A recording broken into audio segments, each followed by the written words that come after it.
La nostra formació ha estat treballant intensament aquests 2 mesos per intentar aconseguir una unitat electoral. No ens n'hem sortit. Fins i tot després de les eleccions primàries hem seguit intentant.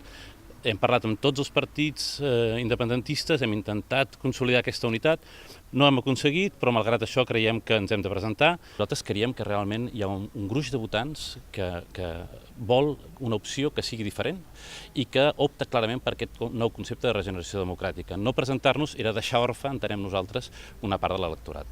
A la nostra candidatura tenim un cap de llista que és un home, però igualment respectem perfectament la igualtat de gènere en la normativa electoral, simplement amb unes votacions naturals sense que ningú hagi de fer cap mena d'imposició. El que no volem és que la gent escolti quines propostes tenim per ells i en tot cas doni alguna opinió. Volem construir conjuntament amb la gent. Això és un procés més lent, és més complicat, però bé, entenem que amb 6 o 7 setmanes podem a poc anar construint, ho farem a través d'una pàgina web, ho farem a través d'actes presencials, ho farem també al carrer, és a dir, estarem al carrer i demanarem a la gent propostes concretes que ells vulguin considerar oportunes.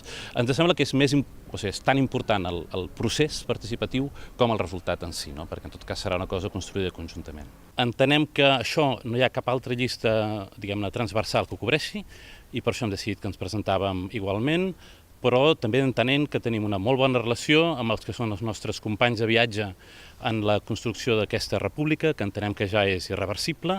Hem parlat amb tots ells, mantenim bona relació, respectem la seva decisió i entenem que hi haurà una via de col·laboració durant aquesta legislatura.